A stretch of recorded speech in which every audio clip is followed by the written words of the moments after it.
Previous year के प्रश्नों को सॉल्व करने की श्रृंखला का ये दूसरा वीडियो है। मुझे उम्मीद है आप लोगों को वीडियो जो है पसंद आ रहे होंगे। तो अगर पसंद आता है तो अपने दोस्तों के पास हमारे कोर्स को, हमारे वीडियोज को, हमारा यूट्यूब चैनल को ज़रूर शेयर करें। क्वेश्चन नंबर 11 है रीजनिंग का। ये आपका एनालॉजी यानी कि सादृश्यता से प्रश्न है। एनालॉजी में क्या होता है, आपको इस तरह से दे देगा कि उत्तराखंड जिस तरह से देहरादून से संबंधित है उसी तरह से मिजोरम आपको बताना है किससे संबंधित है। तो देखिए यहाँ पे शिलांग जो है आपका मेघालय का राजधानी है, कोहिमा जो है आपका नागालैंड का राजधानी है, यहाँ पे आइजोल जो हो जाएगा मिजोरम से संबंधित हो जाएगा। हमारा आंसर क्या हो जाएगा, ऑप्शन ए।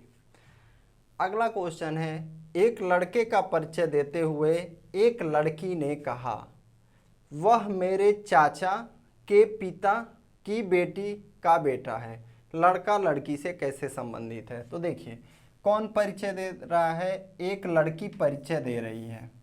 किसका परिचय दे रही है, एक लड़के का परिचय दे रही है।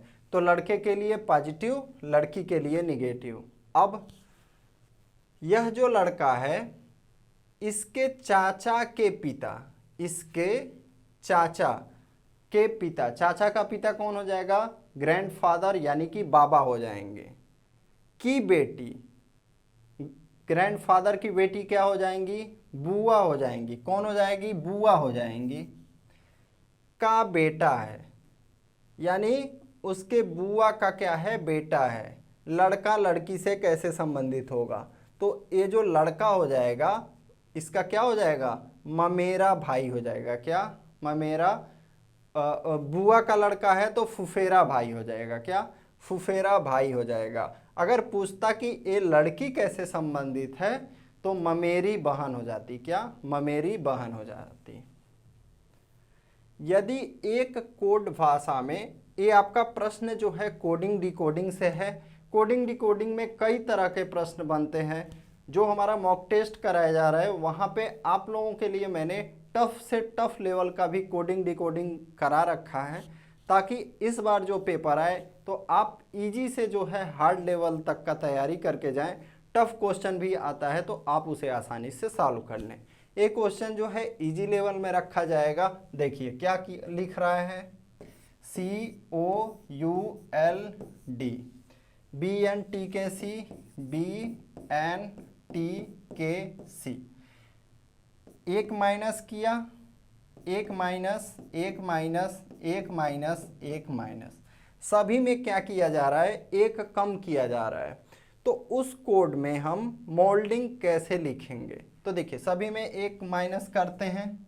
LNTKC, ये आपका क्या लिखा हुआ है, I लिखा है तो HMF। हमारा आंसर क्या आ जाएगा, LNTKCHMF। हमारा आंसर हो जाएगा ऑप्शन सी।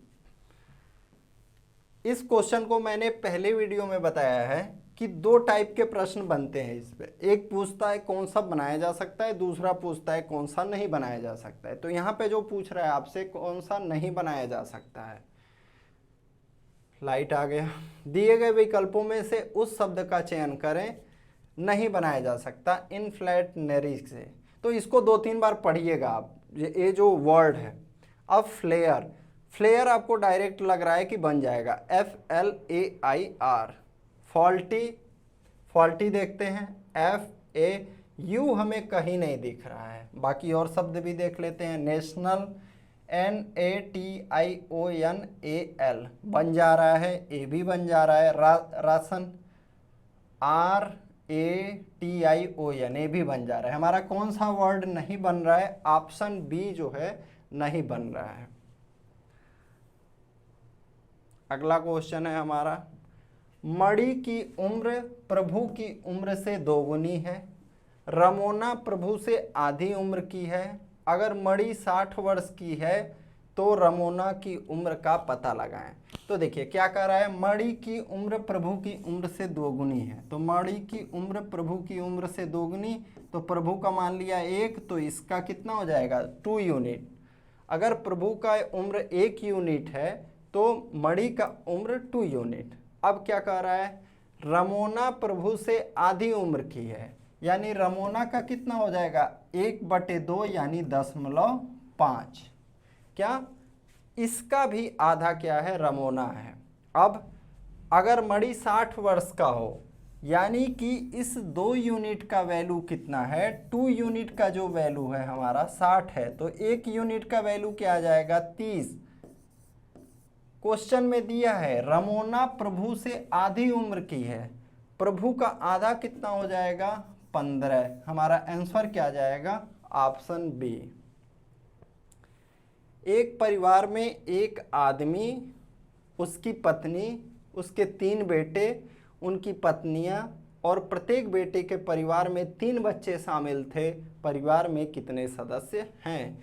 तो एक परिवार में कितने आदमी हैं, एक आदमी है, उसकी पत्नी है, उसके 3 बेटे हैं और उनकी पत्नियां हैं, तो उनके साथ माइनस चिन्ह भी, और प्रत्येक बेटे के परिवार में 3 बच्चे भी शामिल थे। अब 3 बच्चे कुछ भी हैं, उनका जेंडर नहीं दिया है, तो जेंडर हम अपनी तरफ से नहीं लिखेंगे। अब पूछ रहा है परिवार में कितने सदस्य हैं, तो जोड़ लेते हैं 3 3 6 3 9, 2 11 2 13 2 15 और 2 17। हमारा आंसर क्या हो जाएगा, ऑप्शन डी। कह रहा है यदि 782 को 20 के रूप में कोड किया जाता है, ये भी आपका कोडिंग डिकोडिंग का प्रश्न है।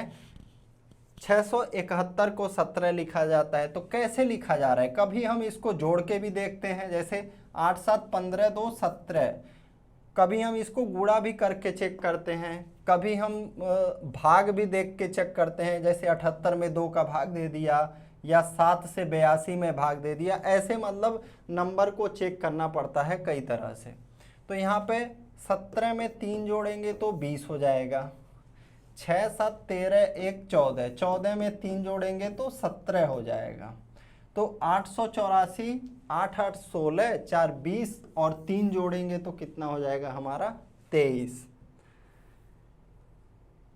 अगला क्वेश्चन है, एक साइकिल चालक 30 किलोमीटर उत्तर में जाता है, यानी एक कोई बाइसिकल ड्राइविंग कर रहा है, 30 किलोमीटर नॉर्थ में जाता है, फिर पूरब की ओर मुड़कर वह 40 किलोमीटर जाता है, फिर से वह अपनी दाईं ओर मुड़ता है और 20 किलोमीटर जाता है, इसके बाद वह अपनी दाईं ओर मुड़ता है और 40 किलोमीटर जाता है, वह अपनी शुरुआती बिंदु से कितनी दूर है। तो ऐसे क्वेश्चन में डायरेक्ट अप्रोच क्या लेना है आपको, जैसे बोलता है वैसे करते जाना है। एक साइकिल चालक 30 किलोमीटर उत्तर में जाता है, उत्तर में हम लोगों ने भेज दिया, पूरब की ओर मुड़कर 40 किलोमीटर भेज दिया, फिर से वह अपनी दाईं ओर मुड़ता है और 20 किलोमीटर भेज दिया हमने, इसके बाद वह अपनी दाईं ओर मुड़ता है और 40 किलोमीटर भेज दिया, वह अपनी शुरुआती बिंदु से कितनी दूर है। तो देखिए यहाँ पे आपका ए कितना है 30 और यहाँ से यहाँ तक कितना है 20, तो 30 में से हम 20 घटा देंगे, हमारा ए जो डिस्टेंस है पता चल जाएगा कितना 10 किलोमीटर। अगला क्वेश्चन है, एक सुबह 7 बजे नरेश अपनी पीठ जो है सूर्य की ओर कर चलने लगा।